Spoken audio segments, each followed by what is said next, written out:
ഈ സർക്കാരിന്റെ മുന്നിലുള്ള വജ്രായുധം എന്ന് പറയുന്നത് രാഹുൽ മാങ്കൂട്ടത്തിലോ വിവാദങ്ങളോ ഒന്നുമല്ല. വളരെ സൈലന്റ് ആയിട്ട് അവർ ചോദിക്കുന്നു. ഞാനൊരു പ്രചരണ വീഡിയോ കാണുകയായിരുന്നു. 10 വയസ്സുള്ള ഒരു കുട്ടിയോട് പ്രചരണത്തിന് പോയ നേതാവ് ചോദിക്കുന്നു, മോനെ എന്താ പേര്? അവൻ പേര് പറയുന്നു.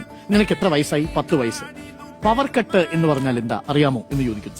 അപ്പൊ അവൻ പറയുന്നു, ഇല്ല, കേട്ടിട്ടില്ല എന്ന് പറയുന്നു. ശരിയാണ്, കേരളത്തിൽ 10 വയസ്സുള്ള ഒരു കുട്ടിക്ക് പവർ കട്ട് എന്നതിനെ കുറിച്ച് കേൾക്കില്ല. അപ്പോൾ ഉടനെ പ്രചരണത്തിന്റെ ആളുകൾ പറയുന്നത് 10 വർഷമായി പവർ കട്ടില്ലാത്ത കേരളം.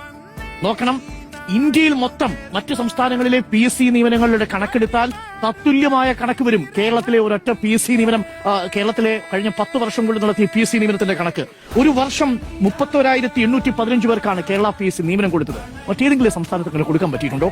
ഒരു മാസം 2,651 പേർക്കാണ്, ഒരു ദിവസം 87 പേർക്ക് നിയമനം കൊടുത്തുകൊണ്ടിരിക്കുന്ന സർക്കാരാണ്. ഏതെങ്കിലും ഒരു സംസ്ഥാനത്ത് പറ്റിയിട്ടുണ്ടോ? കേരളത്തിന്റെ ഇരട്ടിയിലേറെ ജനസംഖ്യയുള്ള ഉത്തർപ്രദേശിനും ഗുജറാത്തിനും പറ്റിയിട്ടുണ്ടോ? എന്തുകൊണ്ടാണ് കേരളം ഈ റെക്കോർഡ് നേടുന്നത്? കേരളത്തിലെ ആസ്പയറിംഗ് ആയ യൂത്തിനെ ചേർത്ത് പിടിക്കുന്നുണ്ട്. നിലവിൽ ഇതുവരെ നിയമന നിരോധനം വന്നിട്ടുണ്ട്. ട്രഷറി നിരോധനമില്ലാത്ത 10 വർഷമല്ലേ കടന്നുപോയത്? ഏതെങ്കിലും മന്ത്രിക്കെതിരെ അഴിമതി ആരോപണം ഉന്നയിക്കാൻ കഴിയാത്ത 10 വർഷമല്ലേ കടന്നുപോയത്? ഏതെങ്കിലും മന്ത്രിക്കെതിരെ അഴിമതി ആരോപണം പ്രതിപക്ഷത്തിന് ഉന്നയിക്കാനോ അത് തെളിയിക്കാനോ വിജിലൻസിന്റെ ഒരു നോട്ടീസെങ്കിലും കൊടുക്കാനോ സാധിച്ചിട്ടുണ്ടോ?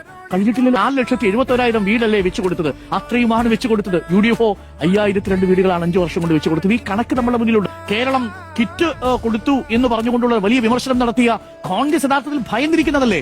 വീടിന്റെ കാര്യം കോൺഗ്രസിന് സംസാരിക്കാൻ പറ്റുന്നില്ല. കോൺഗ്രസിന് ഏതെങ്കിലും ജനങ്ങളോട് പറയാൻ പറ്റും, നിങ്ങൾക്ക് വീട് വെച്ചു തരാം എന്ന് പറഞ്ഞു കഴിഞ്ഞാൽ ആൾക്കാർ അടുത്ത തവണ ചോദിക്കുന്നത്, വയനാട്ടിൽ വീട് എവിടെ? വയനാട്ടിലെ വീടിന് സ്ഥലം എവിടെ എന്നുള്ള ചോദ്യമാണ്. ഇതിനുള്ള മറുപടിയിൽ സ്ഥലം പോലും കണ്ടെത്തിയിട്ടില്ല. അതിനവർ പറയുന്ന ന്യായം എന്താ? സാങ്കേതിക പ്രശ്നങ്ങളുണ്ടല്ലോ എന്നുള്ളതാണ്. ഇന്നിപ്പോ നമ്മൾ ഈ സംസാരിക്കുന്ന ദിവസം വയനാട്ടിൽ 50ാമത്തെ വീടിന്റെ വാർപ്പ് പൂർത്തിയായി. കോൺഗ്രസിനോട് ചോദ്യം, നിങ്ങളുടെ 100 വീട് എവിടെ? സിദ്ധരാമയ്യ പറഞ്ഞ വീട്, രാഹുൽ ഗാന്ധി പറഞ്ഞ 100 വീട് എവിടെ? യൂത്ത് കോൺഗ്രസ് പറഞ്ഞ 100 വീട് എവിടെ? യൂത്ത് കോൺഗ്രസ് പിരിച്ച പണം എവിടെ? ആപ്പ് എവിടെ? ആപ്പുമില്ല, ഒരു കുന്തവുമില്ല എന്നുള്ളതാണ്. യൂത്ത് കോൺഗ്രസിന്റെ കാര്യത്തിലാണെങ്കിലും കോൺഗ്രസിന്റെ കാര്യത്തിലാണെങ്കിലും വിവാദങ്ങൾക്ക് പിന്നാലെ കോൺഗ്രസ് എത്രത്തോളം പോകുന്നോ അത്രത്തോളം അവർ പടുകുടിയിലേക്കാണ് പോകുന്നത്. കാരണം അത് 2020 തെരഞ്ഞെടുപ്പിൽ നമ്മൾ കണ്ടതാണ്. നിങ്ങൾ സ്വർണ്ണക്കടത്തിനും സ്വപ്നയ്ക്കും പിന്നാലെ പോയി, സർക്കാർ വികസനത്തിന് പിന്നാലെ ജനങ്ങളുടെ കാര്യം നോക്കിപ്പോയി. ജനങ്ങൾ ആ സർക്കാരിനോട്